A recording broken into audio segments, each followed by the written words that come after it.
તો નમસ્કાર મિત્રો, આજના અમારા નવા બ્લોગમાં તમારું સ્વાગત છે.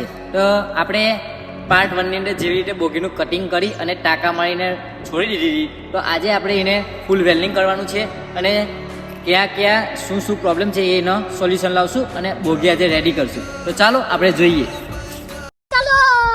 તો આજે આપણે આ વેલ્ડિંગ મારવાની શરૂઆત કરી દીધી છે અને આપણે વેલ્ડિંગ મારીએ છીએ. તો જુઓ, આ અંદરની સાઈડ વેલ્ડિંગ મારે તો થોડું મજબૂતાઈ વધારે પકડશે અને આ આપણે આખી એંગલને વેલ્ડિંગ મારવાની છે, તો જેનાથી આ એંગલ તૂટવાનો ભય નહીં રહે. એવી જ રીતે આપણે બીજી સાઈડ પણ વેલ્ડિંગ મારીએ છીએ. જુઓ, તમે જોઈ શકો છો, આપણે શક્તિ કંપનીના રોડ યુઝ કરીએ છીએ અને આ જે ઉપર છે તે એક જૂનું વેલ્ડિંગ છે, તો આપણે તેને થોડું ઘસી અને ત્યાં થોડી ગેપ કરીએ અને નવું વેલ્ડિંગ ભરીએ. આપણે વચ્ચેની 2 ફૂટની એંગલ કાપી છે અને આ 2 ફૂટની એંગલને વચ્ચે આપણે સેટ કરવાની છે. જે બોગીના ટોપલિંગ લગાવે છે એના ચપલા બેસાડવા માટે, તો એનાથી હાઇડ્રોલિકમાં બધું તાકાત આની ઉપર જ આવે છે. તો આપણે આ એંગલને કટિંગ કરી અને વ્યવસ્થિત રીતે લગાવી દઈશું. તો પછી આપણે જોઈએ કે એ કટિંગ કરીને કમ્પ્લીટ આવી ગઈ છે અને તો જે નીચેવાળી જે ચાદર ખરીદીને આપણે એ એંગલ હારે ટાંકા મારી દઈશું, તો જે ઉપસેલો ભાગ છે તે નીકળી જશે અને આ 2 વચ્ચે એંગલની વચ્ચે ગેપ નહીં રહે. ને આ ગેપને ઓછી કરવા માટે આપણે જે પહેલાં જ એપ કી બનાવેલી હતી એ જ એપ કીને યુઝ કરશું, પણ એને થોડી કાપી અને મોડિફાઈ કરી અને થોડી દૂર કરી ને આ એંગલમાં જાય એવી રીતે કરશું. આપણે પહેલાં જ આ સાઈડનો એક ટાંકો મજબૂત મારી લઈએ, તો જેથી આપણે હથોડી મારીએ તો કંઈ તૂટવાનો ચાન્સ ના રહે એવી રીતે મજબૂત ટાંકો આ સાઈડ મારી લઈએ છીએ. અને આપણે એપ કી જાય છે એવી રીતે આપણે સેટિંગ કરીને બીજી સાઈડ ટાંકો મારશું.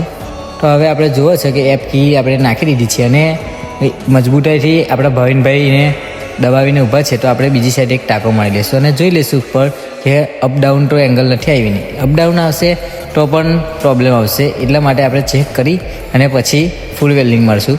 તો હવે આપણે પહેલાં એક સાઈડનું વેલ્ડિંગ મારી દઈએ છીએ.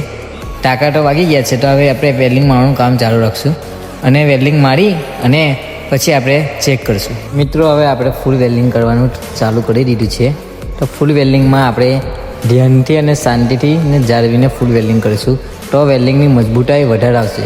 એવી જ રીતે આપણે બંને સાઈડ વેલ્ડિંગ કરી દીધું છે અને બંને સાઈડનું સેન્ટર લઈ અને આપણે એક લાઈન દોરી દઈશું અને ત્યારબાદ જે પેલા આપણા ટોપલી ઉંચકવાના જે ચપલા છે એનું મેજરમેન્ટ કરી અને બંનેને લીટી પાડી અને ત્યાં રાખીને ટાંકા કરીને ચેક કરીને આપણે પછી એને ફૂલ વેલ્ડિંગ મારશું. તો આપણે જોઈએ કે કેવી રીતે આવે છે. 680 mm ડિસ્ટન્સ છે, તો આપણે એના વચ્ચે સેન્ટર લાઈન પાડી છે. તો હવે આપણે બોગીના ચપલાનું માપ કરીશું. તો તમે જોઈ શકો છો કે અમે કેવી રીતે બોગીના ચપલાનું માપ કરીએ છીએ. આજે અમારો રાઇટ એંગલ ઘરે રહી ગયો હતો, એટલે અમે એંગલથી જ કામ ચલાવી લીધું. તો તમે જુઓ છો કે આ 2 લાઈન આવી ગઈ છે. તો હવે આપણે ચપલા મૂકીને એને ટાંકા મારીશું. એના પહેલાં આપણે જે બાકીનું વેલ્ડિંગ છે તે પતાવી લઈશું. તો આપણે તમે જોઈ શકો છો કે આપણે ફૂલ વેલ્ડિંગ કેવી રીતે કરીએ છીએ, કેટલું શાંતિથી અને જાળવીને કરીએ છીએ. તેનાથી વેલ્ડિંગની મજબૂતાઈ જેટલી બને એટલી વધારે આવે છે. તો તમે જોઈ શકો છો કે આપણે આ જે વેલ્ડિંગ મારીએ છીએ તે 2.5નો રોડ છે અને અમારું જે વેલ્ડિંગ મશીન છે તે રાજદીપ કંપનીનું છે. તો આપણે આ જે વેલ્ડિંગ માર્યા છે તે 160 કરંટ પર વેલ્ડિંગ મારીએ છીએ. તો તમે જોઈ શકો છો મિત્રો કે આપણે કેવું વેલ્ડિંગ મારીએ છીએ. અમે તમને વેલ્ડિંગ થયા પછી પણ દેખાડશું કે આ વેલ્ડિંગ કેવું આવે છે અને કેવું એનું ફિનિશિંગ છે. તો તમે કમેન્ટમાં જરૂર કહેજો કે આ વેલ્ડિંગનું ફિનિશિંગ કેવું છે.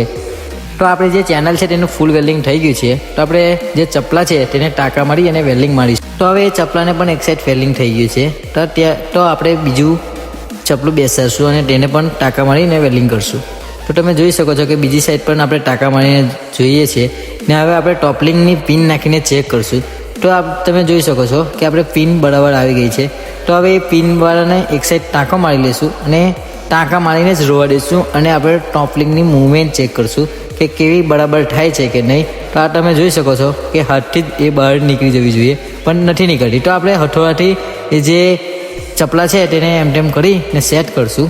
તો તમે જોઈ શકો છો કે આપણે જે પહેલું વેલ્ડિંગ માર્યું એ ચપલાને થોડું હથોડાથી માર્યું, તો આપણે એ જે પિન છે તે કમ્પ્લીટ થઈ ગઈ છે. તો આપણે હાથથી જ આસાનથી નીકળી જાય છે અને બંધ થઈ જાય છે. એવી રીતે આપણે ટોપલિંગ રાખેલી છે. તો જોઈ શકો છો. તો હવે આપણે વેલ્ડિંગ કરતાં આપણો જે હોલ્ડરનો વાયર તૂટી ગયો હતો, તો હવે આપણે એને જોઈન્ટ કરશું. તો આ તમને દેખાડશું કે આપણે એને કેવી રીતે જોઈન્ટ કરીએ છીએ. તો જે વધારે કરંટથી આપણે વેલ્ડિંગ કરીએ છીએ એના કારણે એ તૂટી જયા કરે છે. તો હવે આપણે એ બની ગયું છે, તો આપણે એને ફિટિંગ કરી અને ફરીથી આપણે આપણું વેલ્ડિંગનું કામ ચાલુ કરીશું. તમે જોઈ શકો છો કે અમે તો હવે આ હોલ્ડર રેડી થઈ ગયું છે. આપણે રોડ કરીને ચેક પણ કરી લઈએ છીએ, તો હા બરાબર છે. તો હવે આપણે વેલ્ડિંગ મારવા માટે તૈયાર થઈએ છીએ. તો હવે જે આપણે ટોપલિંગનું જે પિન છે તેને ગળી રાખશું, તો તેનાથી વેલ્ડિંગ મારવાથી ખેંચાઈ ના જાય ને, તો વેલ્ડિંગ મારીએ તો ખેંચાઈ જાય છે, એટલા માટે આપણે એ પિન અંદર જ રાખશું. અને ત્યારબાદ ચપલાનું ફૂલ વેલ્ડિંગ કરશું. તે મલ્ટી લેયરમાં કરવામાં આવશે. અને આ આપણે એક સાઈડનું ચપલાને ટાંકા મારી દીધા છે ને હવે બંને સાઈડના ચપલા રેડી થઈ ગયા છે.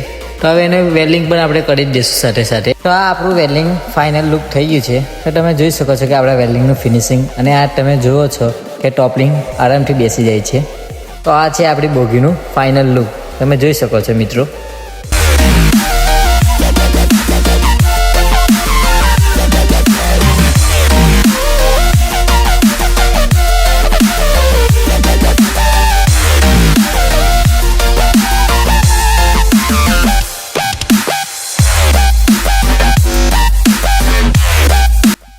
તો મિત્રો આપણી બોગી બનીને હવે રેડી થઈ ગઈ છે. તો તમને જોયું કે પાર્ટ 1 અને પાર્ટ 2માં આપણે બોગીનું કામ પટાવી દીધું છે. અને આવા જ અમારા વિડીયો તમને જોવાનું ગમે તો અમારી ચેનલને સબસ્ક્રાઈબ કરો.